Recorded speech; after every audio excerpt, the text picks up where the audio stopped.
noite a todos. Sejam bem-vindos a esta casa. Antes da gente dar início ao Evangelho de hoje, passar os recados corriqueiros, né? Informando que a nossa casa, independente de amanhã ser feriado, vai estar funcionando normalmente na sexta-feira e aos sábados no trabalho de evangelização infantil, tá bom?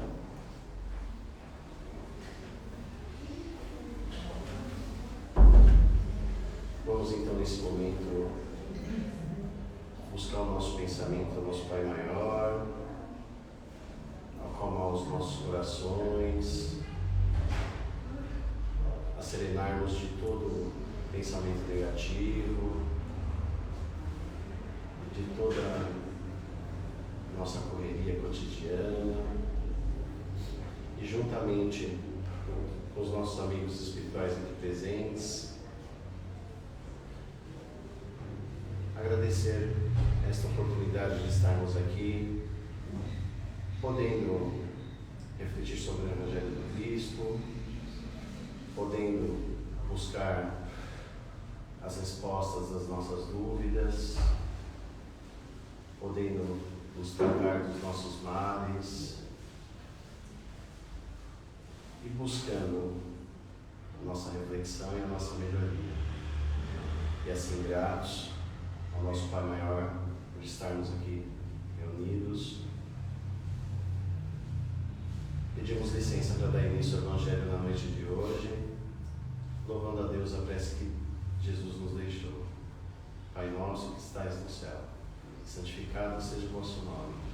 Venha a nós o vosso reino, seja feita a vossa vontade, assim na terra como nos céus. O pão nosso de cada dia dai-nos hoje. Perdoa as nossas dívidas, na medida que aprendemos a perdoar os nossos devedores. Não nos deixes cair em tentações da vida, e livra-nos de todo mal. Que assim seja, graças a Deus e graças a Jesus. Muito bem. Hoje nós vamos continuar a reflexão da semana passada, do capítulo 16 do Evangelho segundo o Espiritismo, cujo tema é: não se pode servir a Deus e a Mamon. Só que nós vamos discutir hoje dois itens, que é o item 7 e 8 desse capítulo, que é a utilidade providencial da riqueza e as provas da riqueza e da miséria.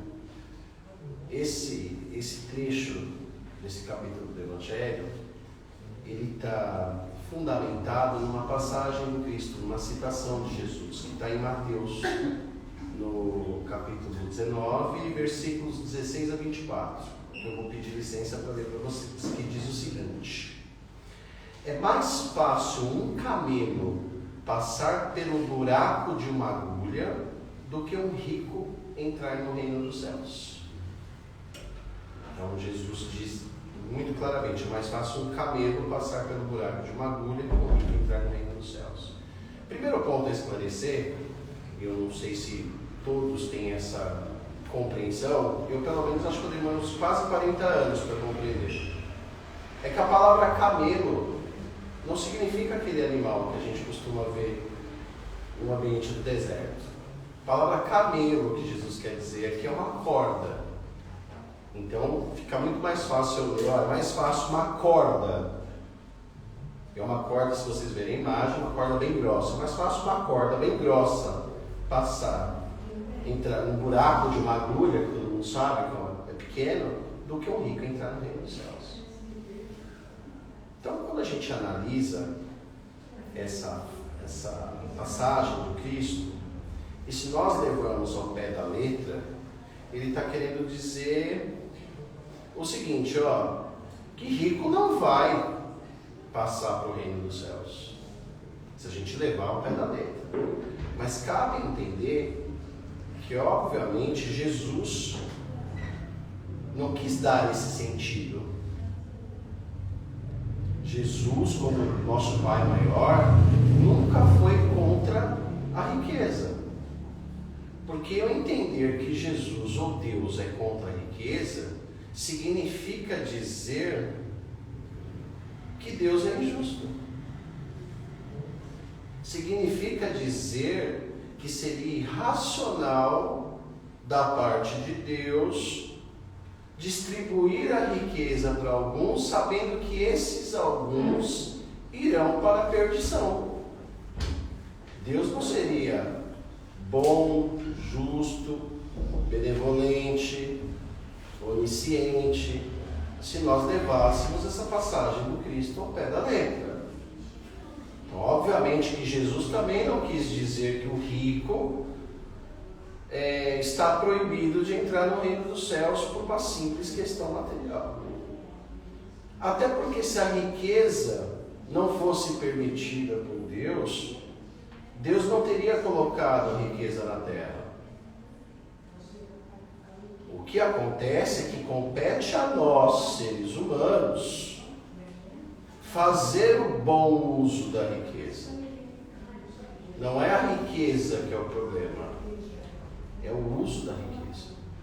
Como foi dito na semana passada, a riqueza ela tem uma função fundamental no mundo em que vivemos, que é promover o progresso material do planeta. Obviamente que em benefício de toda a humanidade. A pessoa que tem a condição da riqueza, ela tem por dever moral, como função da riqueza, promover essa riqueza para algo útil. Útil para quem? Para todos, não só para si. Porque nem todas as pessoas no mundo que vivemos são ricas. Porque esse progresso, esse progresso para as pessoas que fazem bom uso da riqueza, essa capacidade de riqueza, não é uma condição para todas as pessoas. Isso é meio complicado dizer, né? Os coaches não iam gostar de falar isso. Porque, obviamente, a maioria das pessoas não estão prontas para assumir esse compromisso de utilizar a riqueza como um bem para a humanidade. E eu tenho uma resposta muito simples para isso. Se nós com pouco já fazemos muita coisa errada, imagina potencializado com bem material. Vou ser um pouco irônico. Se pobre eu já fiz muita besteira, imagina com dinheiro.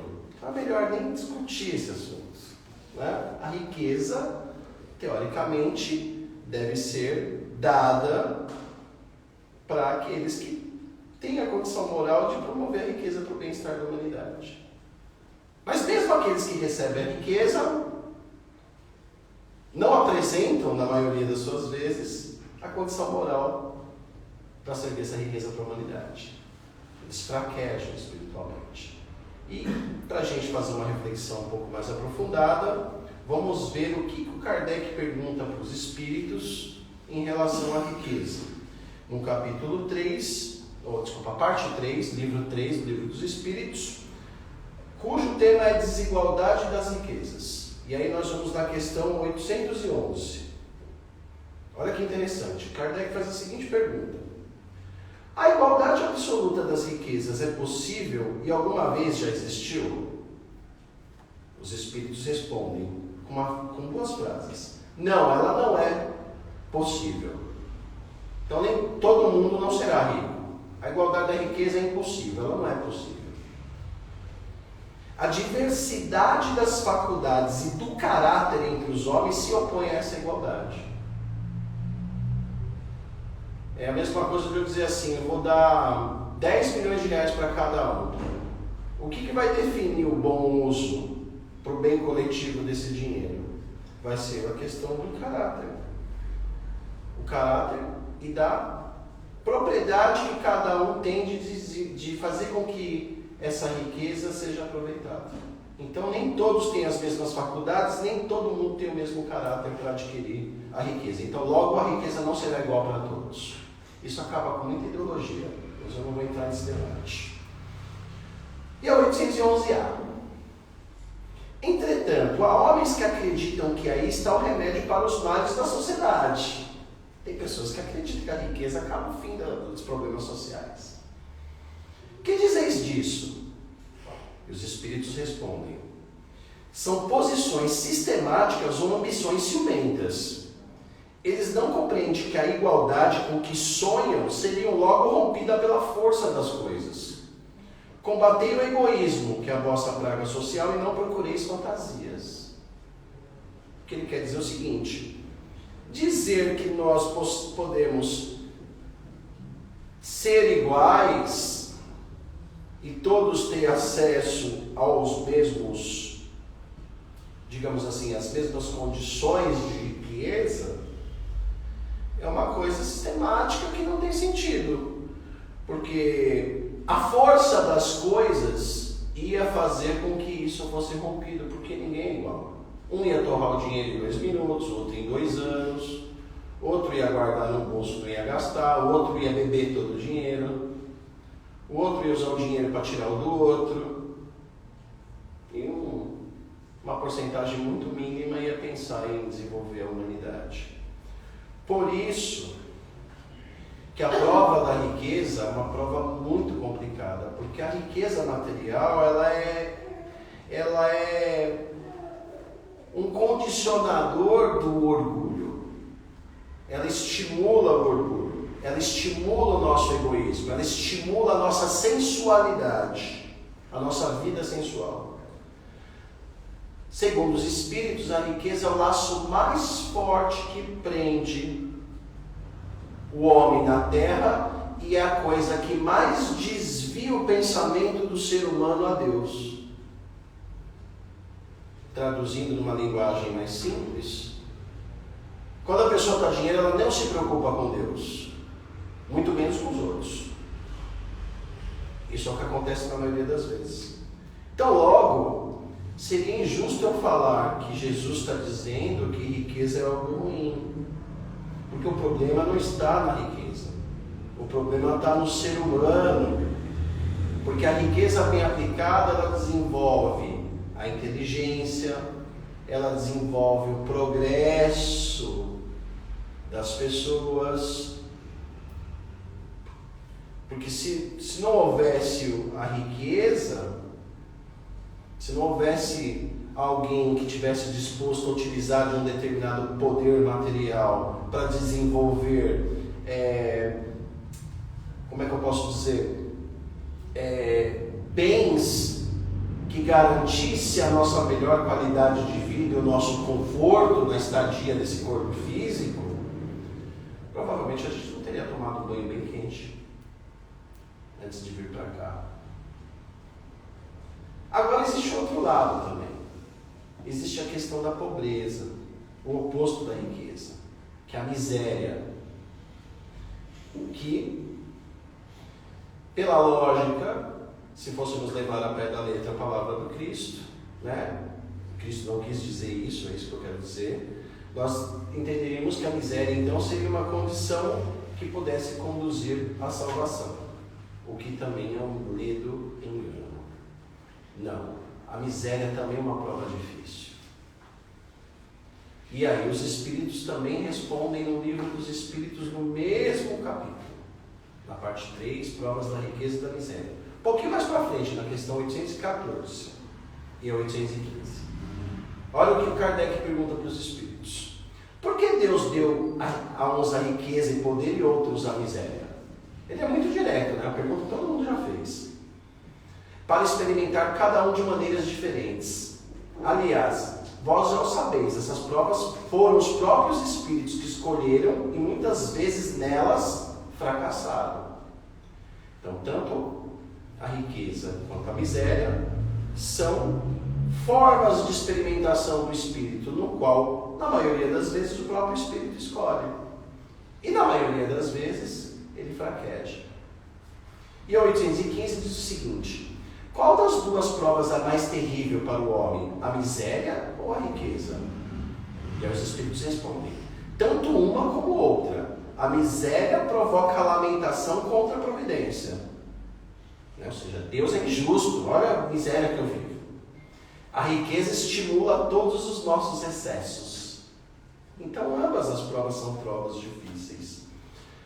A miséria, ela gera o ensejo, a revolta, a inveja pelo outro, e que também dificulta, muitas vezes, a nossa ligação com as leis divinas, a nossa ligação com o mundo espiritual, a nossa ligação com os caminhos que nos conduz a Deus. Então, tanto a riqueza quanto a miséria são provas difíceis. Sem contar que na miséria existe a seguinte situação: muitas pessoas saem da condição da miséria e de repente alcançam a riqueza. É muito comum nós vemos histórias, inclusive pessoas famosas, saem daquela extrema condição de miséria e vai para aquela condição de riqueza. E o que acontece? Ele esquece que foi miserável. Ele esquece. Ele se torna insensível à miséria do próximo, que um dia ele esteve lá. Ele se torna egoísta, ele se torna indiferente. Então, ambos os polos são tipos de provações difíceis. Quem vive na miséria, que atinge a riqueza, muitas vezes se torna ingrato. E esquece daquelas pessoas com o qual elas viveram as mesmas privações. E que muitas vezes as pessoas que ajudaram aquela pessoa que era miserável e ficou rica, nos momentos de necessidade. E eu posso até me aprofundar nisso. Quantos filhos que viveram a miséria junto com irmãos e pais se tornam ricos e esquecem da família? Às vezes não precisa nem ser muito rico não, viu? Só compra um carrinho melhor. Então, logo, riqueza e miséria são condições e não o mal. O mal está na escolha que cada um de nós fazemos por isso. Como nós enfrentamos isso? Porque tanto uma quanto a outra pode gerar consequências ruins para o nosso progresso espiritual. Mas essas consequências ruins, elas vão se dar pela nossa inferioridade espiritual e pela relação que nós praticamos com ambas as condições. O problema não é ser rico. O problema não é ser miserável. É como eu lido com isso. Se eu estou vivendo essa experiência aqui na Terra, como é que eu vou lidar com isso? Eu vou praticar caridade? Eu vou promover o progresso para o próximo? Eu vou promover o progresso para mim mesmo? Eu sou rico, tá? Eu vou me potencializar com a minha riqueza? Eu vou estudar? Eu vou buscar fazer atividades úteis que vão me aprender, vão me dar mais visão de mundo, que vão me ensinar? Eu vou poder partilhar a experiência que eu tenho numa condição material melhor para o meu próximo, para o meu filho? É como nos diz o Emmanuel: não há ninguém no planeta Terra que não possua recursos no qual não possa auxiliar alguém, seja ele rico ou seja ele miserável, porque a caridade não se dá em si pela questão da riqueza ou da pobreza, e sim pela vontade. Porque nós temos às vezes aquela ilusão: deixa eu melhorar de vida um pouquinho, vocês vão ver só, eu vou lá para o centro espírita e vou ajudar os pobres. Mas se melhorar, nunca melhora. E você sempre vai criando a ilusão de que você só não faz a caridade mediante a sua necessidade material. Então, ser rico ou ser pobre é indiferente. Quando você quer ajudar alguém, isso é apenas uma condição. Você não precisa dar dinheiro para fazer a caridade. O que vale sempre é a intenção. É você fazer boas escolhas, sendo rico ou pobre. Você pode potencializar tanto na riqueza quanto na miséria condições de ajudar o próximo e condições de auxiliar você mesmo. Eu não vou estudar porque é longe. Tem que gastar 3 ônibus para ir. Eu não vou estudar porque eu não preciso, eu já ganho bem. Para que eu vou ficar estudando? Para trabalhar para os outros e ganhar pouco? Olha o pensamento. Entende? Então, o que é importante nós refletirmos é justamente quem somos e qual o nosso papel, dadas as condições que nós possuímos. E não viver ostentando sonhos que são ou impossíveis de ser realizados, ou que nós não temos condição para isso. Tanto na riqueza quanto na miséria. Porque existe a ostentação orgulhosa daquele que tem um privilégio material, e existe a ostentação daquele que não tem e que consegue tê-lo, ou que ostenta a própria condição de miséria, associando a miséria a ser uma pessoa mais vivida, mais experiente, ou acima de tudo e todos, porque enfrentou coisas difíceis, né? Depois lança um livro e faz coaching. Bom, riqueza e miséria, tem uma comparação nesse texto que eu acho muito interessante. Ela é comparada com veneno. O veneno, na mão de pessoas que não sabem utilizá-lo, causa morte. Na mão de pessoas que sabem usá-lo, causa riqueza. Sabedoria causa saúde. Tá? O próprio veneno que mata é o mesmo veneno que gera remédio. Então, cabe a habilidade que cada um de nós temos com essas condições. Então, a função da riqueza, voltando para a riqueza, é justamente você oferecer recursos necessários para o nosso planeta. Recursos materiais que são essenciais, dada a nossa estadia na Terra e dada a oportunidade que os espíritos têm de poderem reencarnar aqui. Nós somos 8 bilhões de habitantes no mundo. Imagina se não tivesse toda a riqueza material sido potencializada para atender as necessidades e os bens que nós consumimos no nosso dia a dia. E eu não digo só ter um celular bom de se usar, mas eu digo uma prótese para aquele que é deficiente, um aparelho para aquele que sofre de surdez, uma radiografia para aquele que está com problema de saúde. Nós não chegamos à expectativa de vida de 69 anos aqui no Brasil, tá? À toa. Isso é tudo resultado de um progresso material milenar do ser humano. Porque se eu voltar 300 anos atrás, eu com 46 já estaria bem idoso. Porque nós não tínhamos condições materiais de poder detectar as doenças, de ter uma boa alimentação. Bom, na verdade nós não teríamos os 8 bilhões que nós temos hoje, né? Estaríamos aí com 1 a 2 bilhões.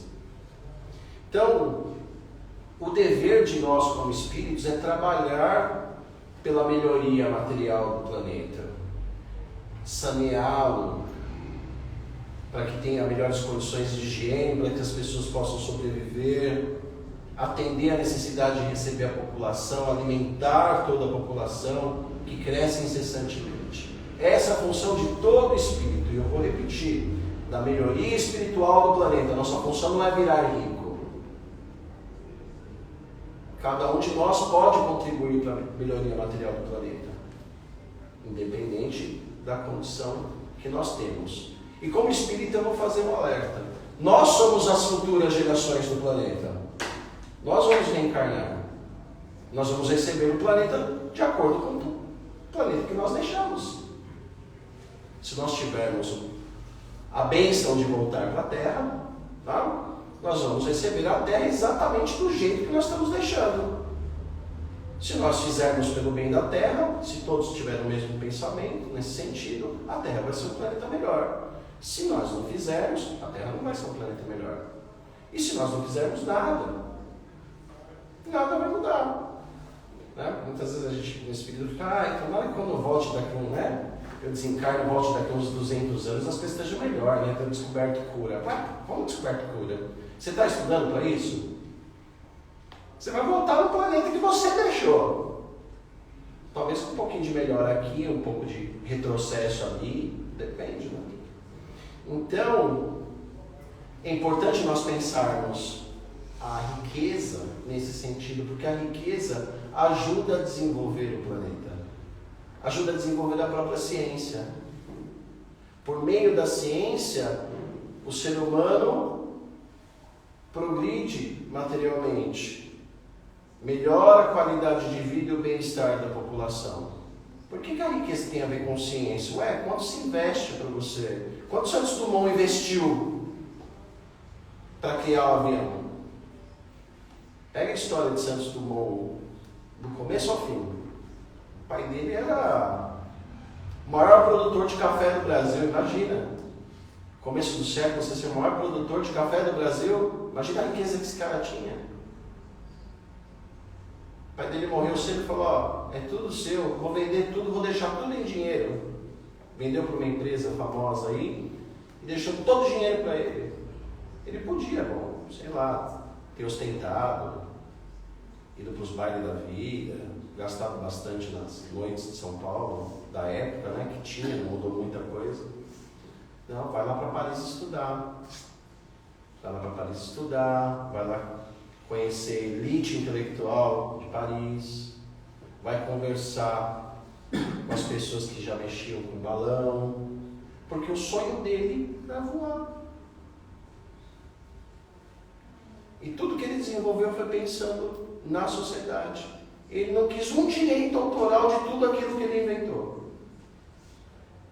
Ele queria criar uma máquina para que todos tivessem o direito de se transportar mais rapidamente. Ele não ganhou um royalty por isso. Nos concursos de balão que ele desenvolveu o motor, que foi ele que criou o motor para balão, ele ganhava o concurso e dava dinheiro para os pobres. Ele pegava lá as pessoas que trabalhavam com ele construindo balão, distribuía o dinheiro que ele ganhava nos concursos. Pegava o pessoal das fábricas lá que morriam de fome nos guetos de Paris e distribuía o dinheiro. Ele foi santo? Não, não foi santo, mas ele veio com um compromisso, usar a riqueza dele para ajudar a melhorar a humanidade. E ele conseguiu. Ele não criou o relógio de pulso. Isso daí para ele foi... Sabe por que surgiu o relógio de pulso? Já existia um relógio de pulso, só que as mulheres usavam. Ele criou um relógio de pulso porque ele tinha que contar o tempo do balão e atrapalhava muito tirar do bolso.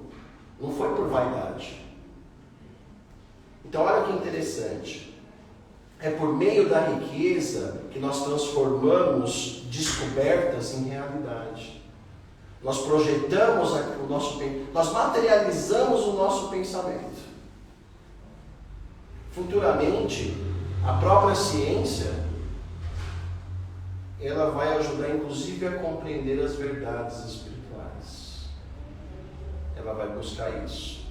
E a riqueza é necessária. Mas entendam sempre como riqueza aquele bem útil para a humanidade. Tá? Não é aquela riqueza possessiva, egoística. Eu ficar rico. Eu não tenho condições de ficar rico. Eu não sei nem o que fazer com tanto dinheiro. Deixa eu na condição que eu estou. Nem muito miserável para não me revoltar, e nem muito rico para não me perder. É tão importante a gente pensar a riqueza nesse sentido, condicionado à ciência, que o próprio Kardec nos diz. Se um dia o Espiritismo largar de lado a discussão científica, largam o Espiritismo e vão seguir a ciência. Porque a ciência, bem trabalhada, bem investida e com propósito do bem, ela faz progredir a humanidade e, consequentemente, vamos progredir no espírito. Tem um livro que eu vou deixar indicado para vocês, que eu não lembro se é Vanderlei Oliveira, chama Quem Ama Perdoa. Eu vou dar como é que é? Spoiler? Fala? Spoiler, né? Spoiler, né? Que conta uma situação de uma pessoa muito pobre, miserável, e que casa por alguém somente para ter riqueza. E aí vocês vão lá entender o que aconteceu nela. É uma mulher, tá? Quando casou por dinheiro, resumidamente é isso. Aí vocês vão entender o que ela passou na vida, na existência dela, e o pior, o que aconteceu lá do outro lado. Aí eu acho que dá um bom material para vocês darem uma lida. É um romance muito gostoso de ler, não é tão longo, né? Se você for ávido para ler, você lê rapidamente, é muito interessante, tá? E aí eu não vou contar o que aconteceu, muito menos vou contar o final. Fica o convite para vocês, tá? E vamos encerrando por aqui. Que Deus abençoe a todos.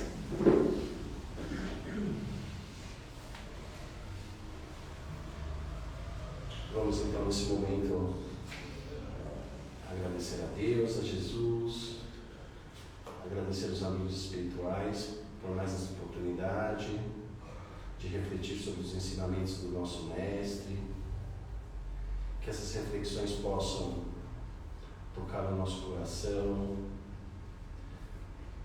possam fazer-nos refletir. Vamos agradecer também a oportunidade de estarmos aqui nesta casa, que nos acolhe, nos ampara. Agradecer os amigos espirituais pela presença, por partilhar esse momento conosco. Agradecer a todos esses irmãos que estão aqui nos auxiliando, a esses irmãos que estão nas salas de passe, nos aguardando. Agradecer, enfim, a Deus por mais um dia de vida, agradecer mais uma vez esta casa, que ela possa sempre estar aberta, nos recebendo com muito amor e carinho. E nesse momento de agradecimento, pedimos ao nosso Pai Maior, juntamente com o auxílio desses Espíritos, que possam do mais alto nos enviar energias e que essas energias possam ser direcionadas por meio dos nossos pensamentos aos nossos lares. Que ela ocupe cada espaço do nosso lar, higienizando, tirando todas as energias deletérias que lá estejam e que infelizmente somos nós que criamos pelos nossos maus pensamentos. Que ela perpasse cada canto, atinja cada pessoa que lá esteja, e que se tiver algum irmão necessitado, algum irmão com algum problema conosco, primeiramente que nos perdoe, e que essa equipe espiritual que lá esteja possa encaminhá-lo para o local necessário. Vamos também enviar essa energia para os nossos locais de trabalho, para o ambiente de trabalho, para todas as pessoas que estão próximas lá de nós, mesmo aquelas pessoas que nós ainda não aprendemos a compreender. Essa energia também possa se espalhar pelos lares dos nossos familiares, dos nossos amigos, nossos filhos, pais, avós, enfim, para todos os próximos de nós e todos aqueles que mentalizamos e que se sinta necessitado dessa energia.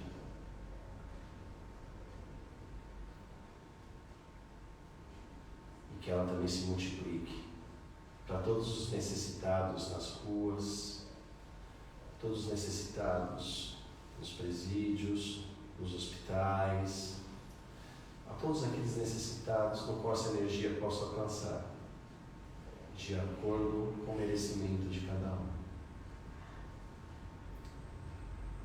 Nesse momento, voltamos aqui para essa sala em pensamento, juntamente com esses nossos irmãos da espiritualidade, e gratos por mais este dia de reflexão, de aprendizado e de atendimento fraterno desta casa. Pedimos licença a Deus nosso Pai e a esses irmãos para encerrar o Evangelho nesta noite, dizendo: Pai nosso que estais no céu, santificado seja o vosso nome. Venha a nós o vosso reino, seja feita a vossa vontade, assim na terra como nos céus. O pão nosso de cada dia dai-nos hoje. Perdoa as nossas dívidas, na medida que aprendemos a perdoar os nossos devedores. Não nos deixes cair em tentação e livra-nos de todo mal. Que assim seja, graças a Deus e graças a Jesus.